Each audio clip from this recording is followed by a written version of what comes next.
Tout à l'heure, on a observé avec beaucoup de justesse que ce qui était sorti dans la loi de 2002 de janvier, de loi de libéralisation sociale, les décrets sont sortis en 2007 ou en 2008. Ça montre bien la réserve de la haute administration et probablement du politique à traiter de cette situation. Bon, est-ce qu'il y a quelque chose à dire après Joël Ménard? La question est là. Donc, moi j'avais prévu, parce que c'est des sujets qu'on évoque avec une certaine régularité, avec Christian, Hervé, un peu avec Emmanuel, de vous redire 2 ou 3 des points que je me suis efforcé de discuter avec les étudiants du laboratoire d'éthique ces 2 dernières années. Et donc je remercie à ce sujet Christian et Emmanuel. Alors, ces 3 points qui sont 3 constats assez simples que je voulais vous proposer de partager. Le premier, c'est quelque chose pour dire qu'en réalité, si d'un côté c'est immémorial, cette affaire de conflit d'intérêts, on a bien vu que c'est lié en réalité à l'activité humaine, pour autant, c'est un sujet qui est neuf pour les professionnels de santé. Hein, on trouve les premières traces dans la presse médicale internationale scientifique, et le premier papier que je vous recommanderais, qui est quasiment le premier papier, c'est un papier qui est signé d'un monsieur qui s'appelle Arnold Redman, qui est un néphrologue réanimateur, qui est professeur émérite à Harvard maintenant. Ça date de 1984 dans le New England Journal of Medicine. 1984, c'est pas absolument hier matin, mais enfin c'est quand même quelque chose qui est assez neuf. Puis après, la machine s'emballe à partir de 1990, vous vous en souvenez sûrement, c'est à partir d'un papier qui est en premier signataire d'Abenaïm, troisième directeur général de la santé intéressé à cette question, en plus des 2 qui sont ici aujourd'hui. Et Abenaïm sort un papier pour en réalité remarquer qu'une étude qui a été publiée dans le New England, justement, a été très favorablement commentée dans un éditorial d'accompagnement par 2 médecins qui, quelques mois auparavant, étaient encore employés pour l'un d'entre eux de manière permanente et avaient touché un certain nombre d'honoraires pour le deuxième, employés par le laboratoire qui était aux États-Unis associé à la vente du médicament dont l'étude clinique était l'objet. Et donc ça a déclenché de la part de Cassirer, qui était l'emblématique rédacteur en chef du New England, le début, on est en 1990, il y a à peine 20 ans, d'une politique de gestion de conflits d'intérêts par les auteurs et par les commentateurs. Et tous ces grands patrons de revues médicales internationales ont mené une action qui est en réalité l'action qui est la plus structurante dans cette affaire de politique de gestion d'un conflit d'intérêts. Je vous recommanderais particulièrement la lecture de Richard Smith, qui était, lui, le patron du BMJ. Et si vous relisez tout ce que Smith a écrit dans les années 90, vous avez toute l'histoire de cette politique de gestion des conflits d'intérêts. Je m'y arrête sur 3 petits points. Smith, alors que la chose est définitivement acquise maintenant, on parle de conflit, a fait un papier très intéressant pour dire qu'on aurait été beaucoup mieux inspiré de parler de compétition d'intérêts. Et si vous y réfléchissez, la vraie question est qu'on se retrouve beaucoup plus dans des situations de compétition plus que de conflit, qui a toute une connotation sur laquelle je reviendrai. Il insiste aussi, notamment à l'intention des revues, pour qu'on distingue bien le fait de non ou de non déclaré.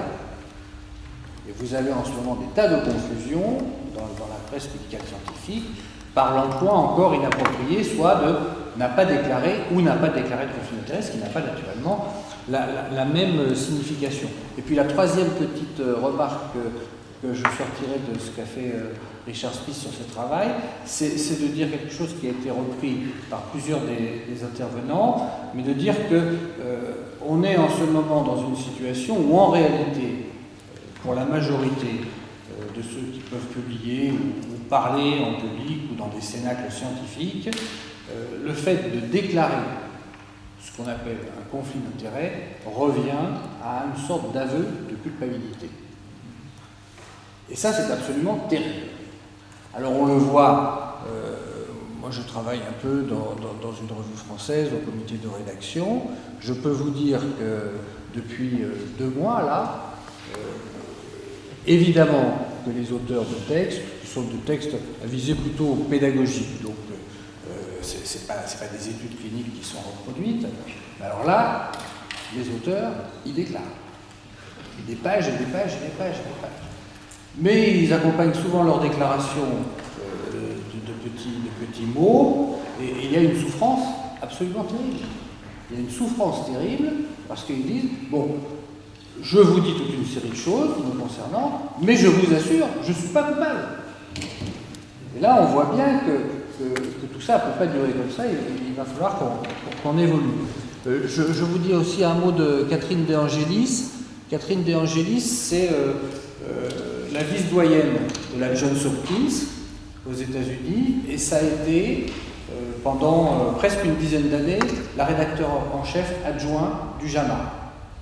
Donc c'est une personne qui a cette espèce de double valence à titre personnel, d'être à la fois à la tête de l'organisation des études à la Johns Hopkins et rédac chef, ou à peu près, du journal American Medical Association. En particulier, j'avais passé l'après-midi avec Catherine De Angelis. Elle avait fait le constat que dans les 124 écoles de médecine nord-américaines, il y avait un enseignement quasiment inexistant sur ces histoires de politique de gestion des conflits d'intérêts. C'était une grande déception pour quelques-uns de cet interlocuteurs, parce qu'on était assez persuadés qu'en réalité, aux États-Unis, sur ce sujet comme sur d'autres, il y avait toute une avancée. Il y a quelques expériences dans quelques facultés, plutôt en réalité pas les plus réputées, et qui, en particulier, expliquent aux étudiants les techniques de promotion de l'industrie pharmaceutique, les techniques qu'on utilise pour rédiger des papiers qui sont destinés à publication. Enfin, ce sont plutôt des enseignements expérimentaux. Je voulais aussi vous évoquer 2 choses. C'est la Cochrane Collaboration, très brièvement. Donc, vous savez, la Cochrane Collaboration, c'est cette organisation internationale qui fait des synthèses des états de l'art. S'y déroule en ce moment, en interne, un débat absolument féroce pour savoir si la Cochrane accepte un certain nombre de financements supplémentaires, mais naturellement compromettants, ou continue de travailler sur un rythme et avec une organisation plutôt artisanale, mais se condamne à avoir une influence plutôt limitée. Et donc il y a des gens au sein de la Cochrane qui seraient d'accord pour se faire financer plus largement, et d'autres qui, dénonçant les risques potentiels de ces financements supplémentaires, préfèrent rester à un niveau artisanal. Et puis je voulais saluer 2 initiatives récentes. Le fait que la plupart des grandes revues internationales ont adopté, vous l'avez certainement vu ces derniers mois, un formulaire unique de déclaration de l'ensemble des intérêts pour l'ensemble des auteurs. Donc il y a une quinzaine de grandes revues, il y a même la revue médicale de Croatie. On ne peut que regretter qu'il n'y ait pas de revue française ou francophone dans cet ensemble. Je vous encourage à aller voir ce formulaire en 3 pages, il est absolument parfait. Donc voilà le premier point, c'est quand même quelque chose qui est neuf. J'en viens à mon deuxième point. Comme Didier Sicard l'a dit tout à l'heure, il n'y a absolument aucun enseignement dans nos facultés de médecine sur ces sujets.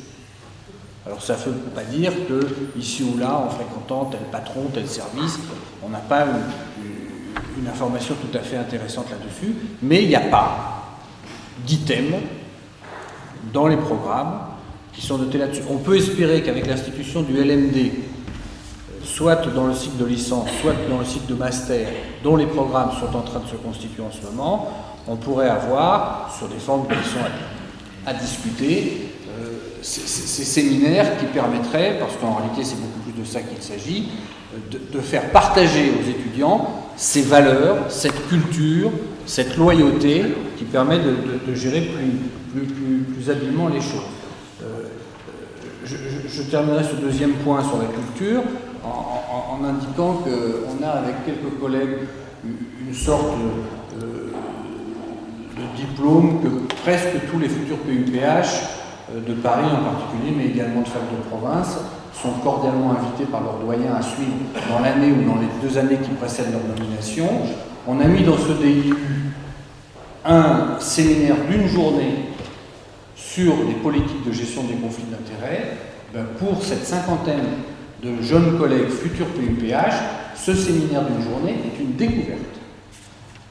Où on fait venir de hauts responsables de l'industrie pharmaceutique, de responsables de la presse, de l'École internationale, et puis on a une journée de débat. Pour 80% de ces futurs PUPH, c'est une découverte. Et puis je terminerai en citant 3 fausses bonnes idées qui sont souvent agitées depuis quelque temps. La première fausse bonne idée, c'est naturellement de restreindre cette idée qu'on se fait des conflits d'intérêts au seul lien financier. Je n'y insiste pas, ça a été dit très clairement, mais c'est évidemment les aspects institutionnels, les aspects politiques, les aspects affectifs, les aspects intellectuels qui doivent être compris dans une définition de ces politiques de gestion des conflits d'intérêts. Deuxième fausse bonne idée, c'est naturellement une tentation qu'on sent très bien dans la haute administration de dire ne peuvent être experts que des gens qui n'ont pas de conflit d'intérêts. C'est affreux. Il est question de mettre en place une politique de gestion des conflits d'intérêts, pas une politique d'interdiction de liens d'intérêt. Après, il faut apprendre, il faut avoir la culture, il faut avoir les valeurs pour gérer au mieux ces éventuels conflits d'intérêts. Et puis la troisième remarque que je voulais faire comme fausse bonne idée, c'est de ne pas perdre de vue que s'est construite toute une économie dans les sociétés savantes, dans les colloques, dans les congrès, dans la presse internationale, et que s'il est souhaitable de reprendre le leadership avec toute une série de valeurs professionnelles, dont le maître mot est la loyauté, eh bien, il faut pour autant pas négliger que cette économie existe et que ce serait probablement assez mortifère de la rayer d'un trait de plume du jour au lendemain. Voilà ce que je voulais vous dire. Je vous remercie.